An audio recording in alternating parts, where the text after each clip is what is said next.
Good morning and welcome to Satya Sunday broadcast. I'm Ali Benjamin and it is my great delight to be here again every Sunday. I can't believe it. It's been since 2009 that we've been gathering, that I've been calling in community to help individuals connect with their hearts and with their mind and with their life in more meaningful, rich, dynamic ways. So, welcome to this message. I'm glad that you're here, whether you're live or you're watching this as a replay. I'm so happy that you're here. And this broadcast is sponsored by Satya. And Satya is all about inspiring minds, healing hearts, and transforming lives. And so every Sunday, I jump on and I share a message, a download, an upload, something that is channeling through me that wants to come forth. Why? To help individuals, to help you and me navigate this chaotic, crazy life, this up and down, in and out, black and white and gray experience that we're all having. And so I'm so glad that you're here, and it's really good to know that we're not alone, that we have each other to the degree that we're willing to outreach and connect with one another. And if you're watching this, I'm glad that you're here because you're not alone. And there is hope and there is support. And together we can get through this amazing thing called life, and not just get through it, not just survive it, but absolutely transcend our worries and our fears and our doubts and move into a greater place of mastery, of thriving. And so that's what I talk about every Sunday. So welcome. Why don't we start with a meditation? So if you will, stop what you're doing and just come into this moment in a whole new way. Just come into this moment as you have never done before.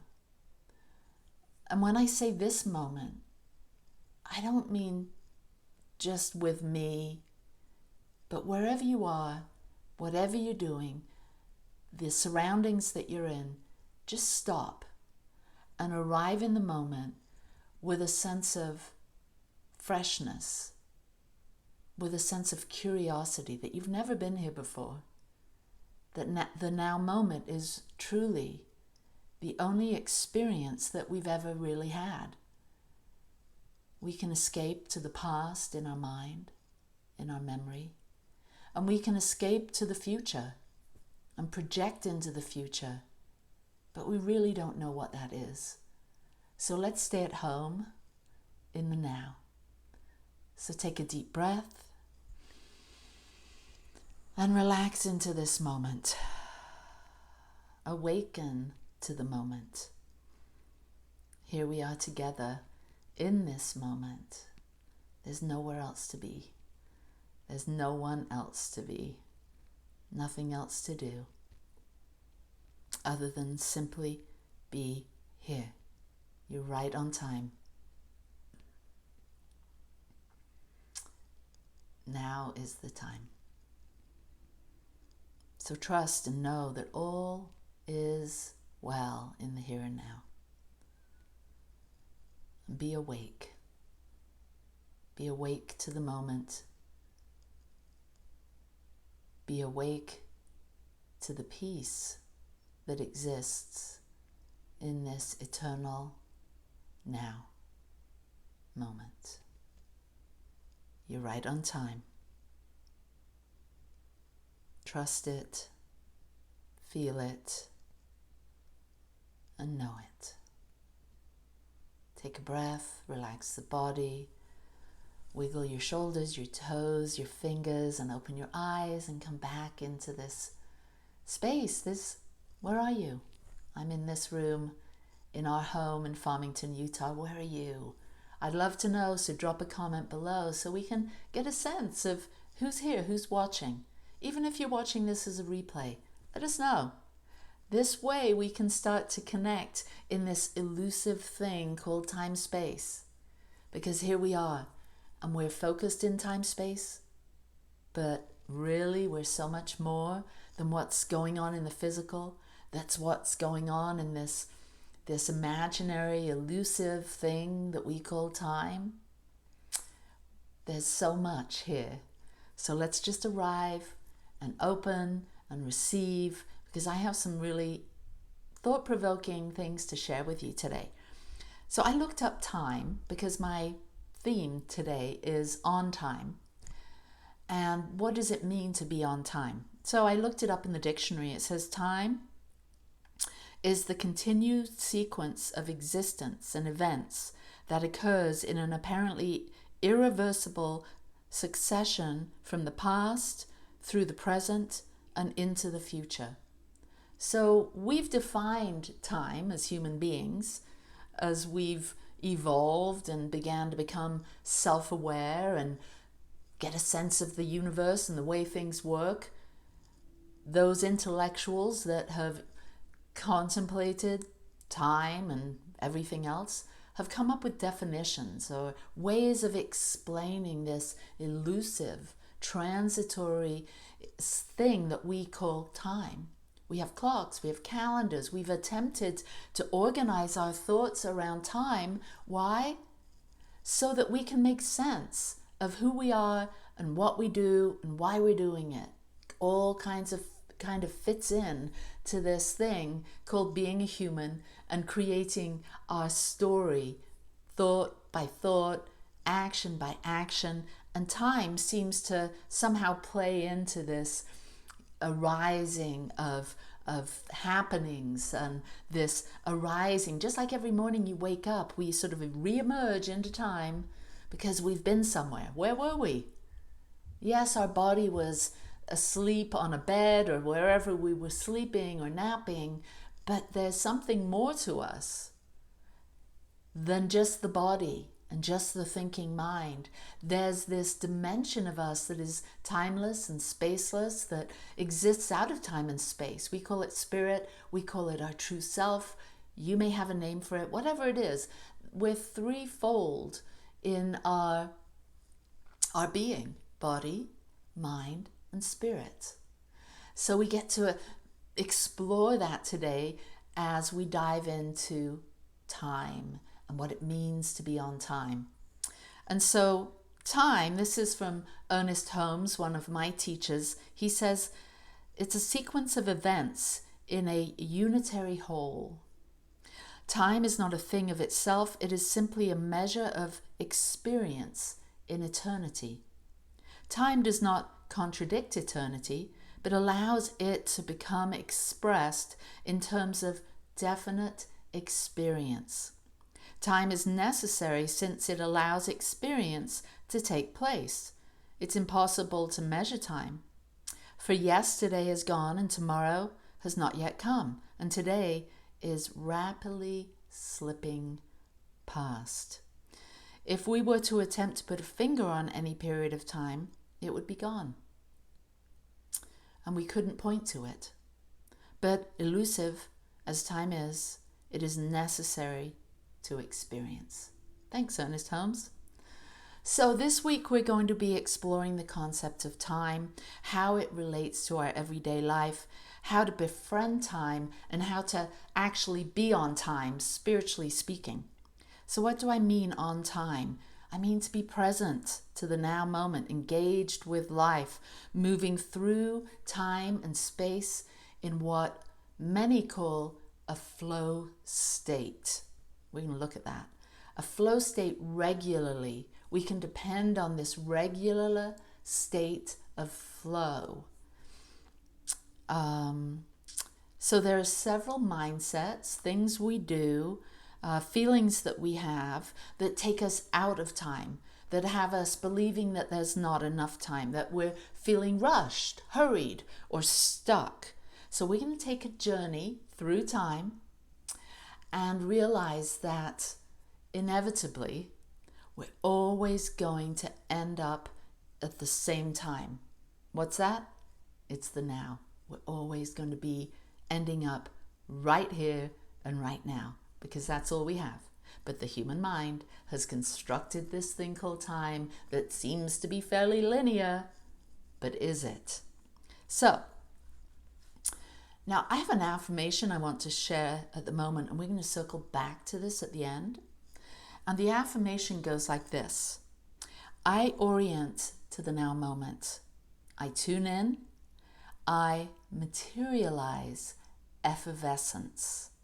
So I orient to the now moment. I tune in, and I materialize effervescence. We're going to come back to this because this is going to be our why, our purpose, and our intention. So now, why is it important to be engaged in this moment? Because when we're here and now, we're then able to activate our focus, which is very important to being in the flow state, because the flow state always is following focus. We have a focus and then we experience flow. We're going to talk about that in a minute. So we can only really do this in the now moment. This is our point of creation. Think about it. It always has. Where do you create? You create in the now. Where do you experience your creation? In the now. And so experience, as it said in the definition of the concept of time, time is really the experience that we're having in the eternal oneness, this eternal infinite flow of opportunity to experience ourselves and experience life. So time kind of is the container for the experience that we're having, and it occurs always in the now. Now you might say, well, what about the past and the present and the future? All of that is here. Because where the spirit lives, where the soul lives, where our heart lives, where we're expressing ourselves, where we're channeling our energy, when we're bringing our soul into time and space is the now. But the mind has a memory and the mind has an imagination. And so within that construct of the mind, we can get drawn out of the now moment and sucked out of our place of creation. And really, if we want to find true happiness, we're going to be actively creative in the now moment. The past can really help us, but it can also hinder us. Because if we're so attached to the past, if we're so attached to what happened, we're then going to project that, kind of overlay that into what we're creating. And the past may have been difficult. It may have been challenging. We may have had low self-worth. We may have had anxiety and worry. And when we carry that along with us and then put that filter over our ability to create our reality in the now, we're then bringing the past into now. We're then doing the same thing over and over again, attempting to create something new, a different result. But we're going to be hindered by that. So we want to sort of cut those invisible cords to those more negative stories and experiences and emotions and thoughts and feelings that arose in the past based on our experience then, and have a fresh new slate, knowing that we get to co-create our experience in a fresh new light, in a fresh new way, so we feel on time, in time, on purpose, have clear and constant and steady access to all of our qualities, all of the things that are going to help us create something amazing, have a really fabulous experience of ourselves and of life. So everything happens right. So you may say, well, I feel that I'm late to the game, that at 40, 50, 60, 30, 20, whatever age you are, you may feel like you're behind time, that you're late, but you're not too late. because there's always an opportunity to create something new. So we sever our ties to the past. Maybe we bring with us the positivity that occurred in the past, but we sever ourselves from holding on to those limiting thoughts and those limiting experiences, and we just bring ourselves into this field of juicy co-creation where we know, maybe we don't know with that little ego sense of ourselves, but we know with our soul that we're not late. We're not too late, because there's always a fresh new opportunity. We're always developing. We're always becoming who we're here to become. That's the beauty of being in the now. That's the gift of realizing that you're right on time. So, what's this flow state that I've been talking about? Remember, flow follows focus. So we have to realize we have to focus on the now. And the flow state, the scientific sort of definition of the flow state, it's defined as an optimal state of consciousness where we feel our best and perform our best.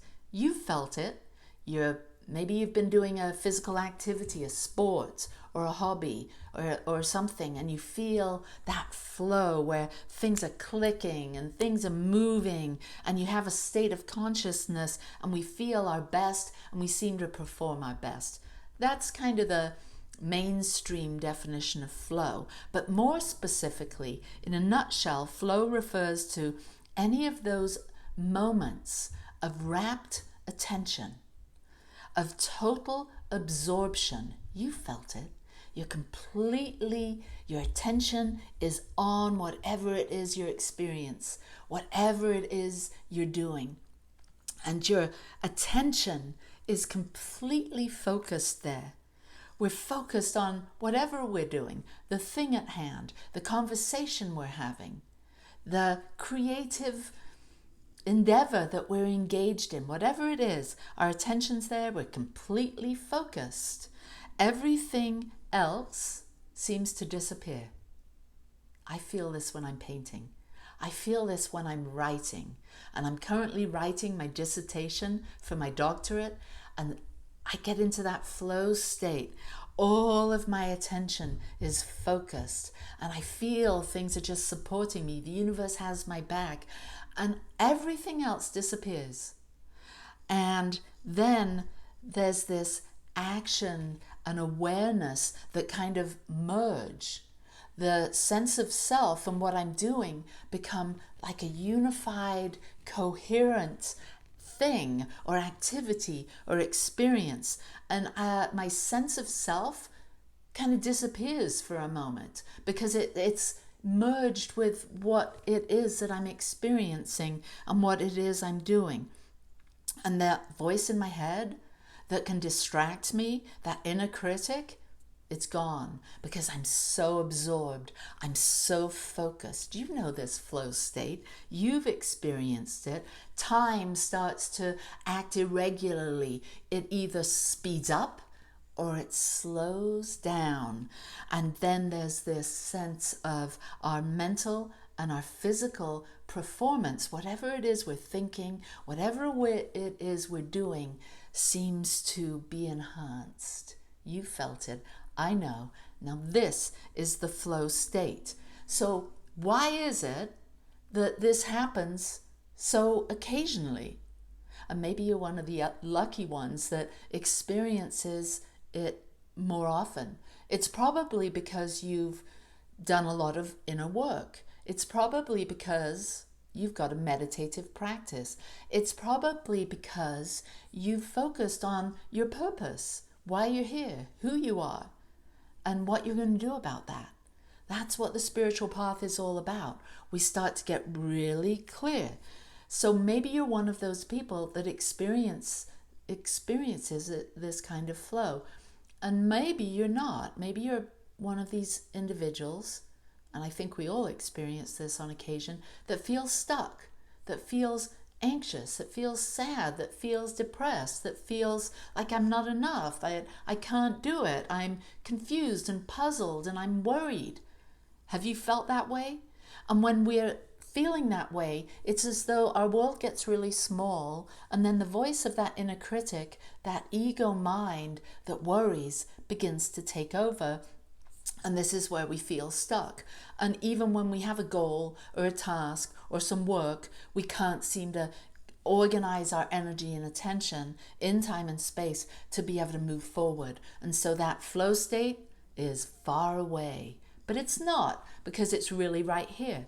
We just have to expand our awareness about this. So I want to share a little bit about what to do when we feel stuck.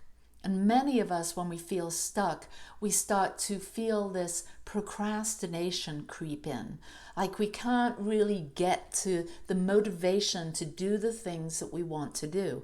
So procrastination is an interesting thing, because it's really something that has some vast dimensions that we need to explore, so that we can realize that the procrastination has within it this sense of we're either bored with what the task at hand is, we don't have enough excitement around it, we don't have enthusiasm for it, or there's a sense of anxiety. We don't have what it takes. I don't know how to do it. So we procrastinate because of one of these two things: boredom, it's not interesting enough, or a sense of anxiety. We don't quite have it figured out. Well, there's a flow state right between this boredom and anxiety that we can access and realize that the tension that anxiety and boredom create actually can be the trigger to move us into a flow state. So there's some internal motivators that we can feel when we drop into this awareness of I'm stuck. I'm going to feel am I feeling bored? Am I feeling disinterested? Am I feeling anxious about this thing at hand? What's the thing at hand? Maybe the work, maybe the task, maybe the relationship. Well, this is yours to start to engage with. Why? Because the universe has presented you with an opportunity to do, to experience, to have a relationship with this thing, this person, this activity. So it's yours. The universe has presented. Through the law of attraction, it's entered into your field. So don't push it away. Don't procrastinate. Jump in. And you can stack some internal motivators to help you activate the flow state. And these internal motivators are good for anyone and anything. The first one is curiosity. The second one is passion. The third one is purpose. The fourth, autonomy. And the fifth, mastery. Now, these are evolutionary states of consciousness that we can bring into our awareness that support us experiencing flow. Remember, the flow state is something we're going for. Why? Because in that flow state, you're able to manifest the things, the experience, and the you want to be. So that's when we start to become conscious co-creators of our reality. When we're in that flow state, things speed up, the universe matches us. The law of attraction says, I hear you. The law of right timing says we're right on time. The law of right action then inspires within you through this flow state that is a vibration. It is a feeling. It is a consciousness. So we start to become more curious. We say, what is this for me? What is this task? How is this going to propel me forward on becoming who I want to be, of manifesting the life I want to live? We start to become curious. We start to inquire, what is this for me? This relationship that maybe I'm procrastinating about, maybe I have anxiety about, maybe there's a flow here for me, and I'm going to experience it by being more curious. What is it for me? We start to find our passion and our purpose. How?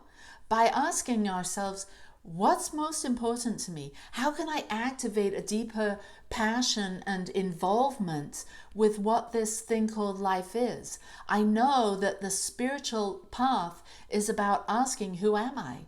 What am I? Why am I here?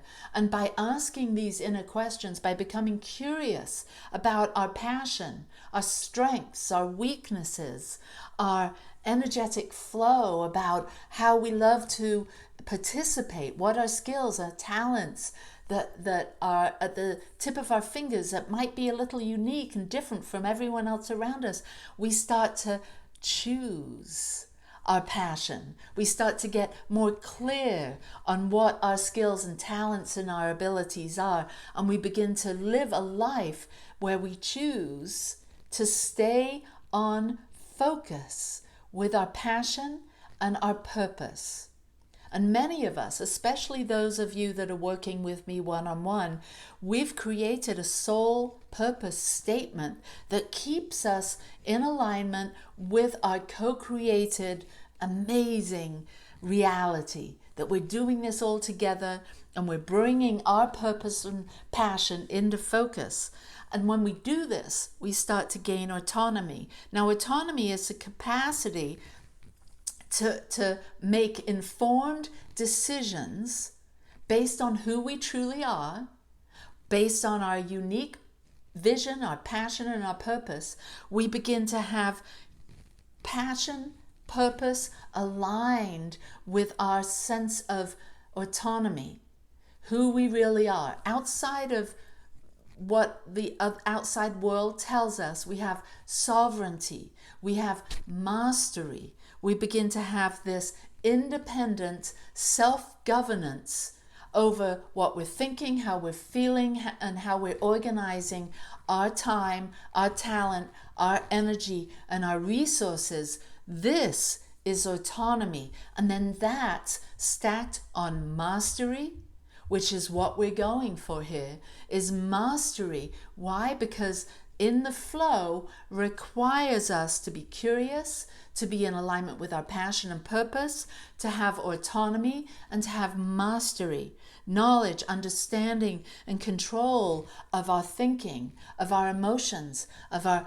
energy, and then our being, our experience. We start to have mastery over the way we move, the way we think. We start to live in this sense of flow, and it's amazing. So this is how we stack these internal motivators: curiosity, passion and purpose, autonomy and mastery. And this moves us into a greater sense of flow so that we can have a greater sense of connection with our life, connection with our vision. What's our vision? Our vision is our dream. Our vision is that wonderful thing that we tune into when we get into the flow state. We ask our higher self, we ask God, who am I becoming?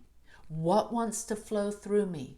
What beautiful expression of God, of spirit, of form do I want to allow to escape and move through me, through the vehicle of my life? And we begin to be a living channel of love and joy and beauty.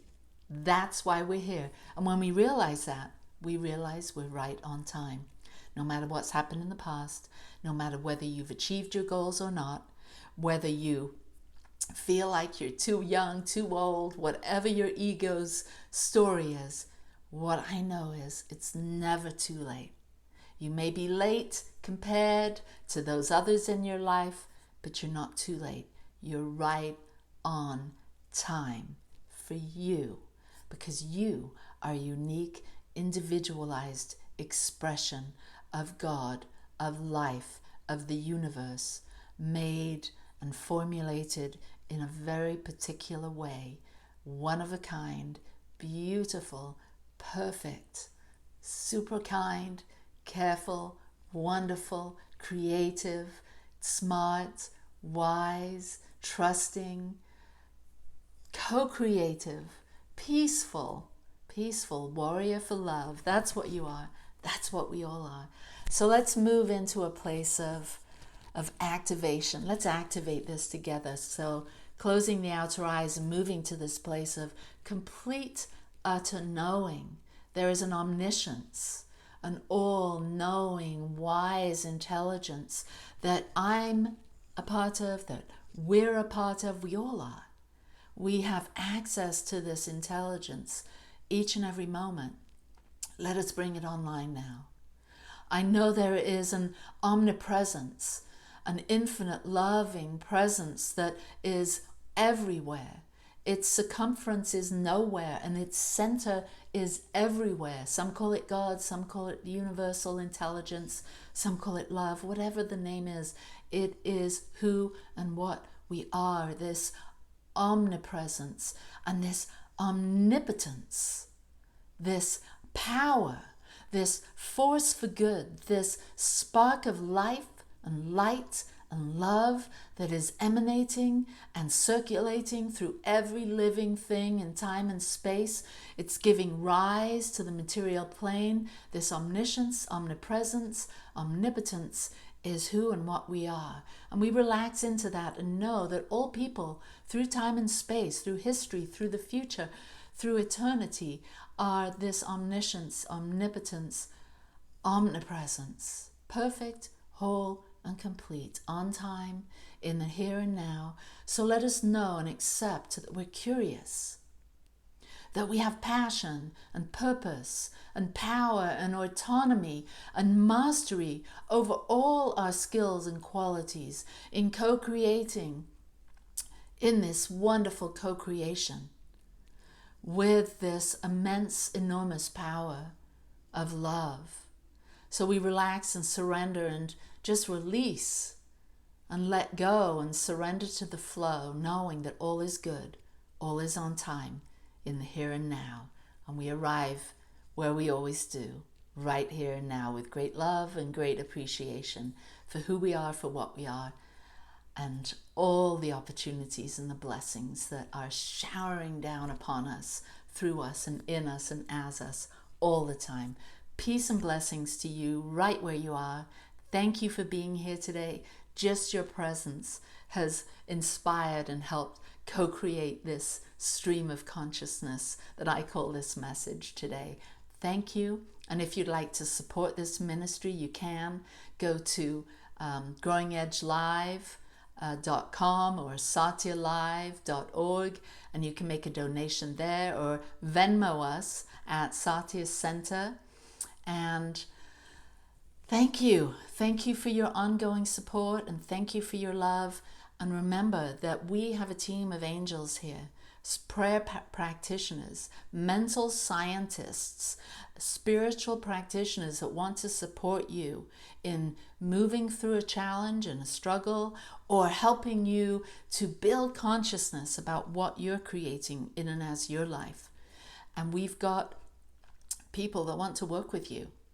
Dr. Pam, Reverend Michael, me, and a team of angels that are ready to work with you. So just let us know. DM me, go to Satya Center, and get in touch with us, and we'll find someone to work with you. So peace and blessings, lots of love to you, and I'll see you tomorrow, because it's Growing Edge Live with Ali.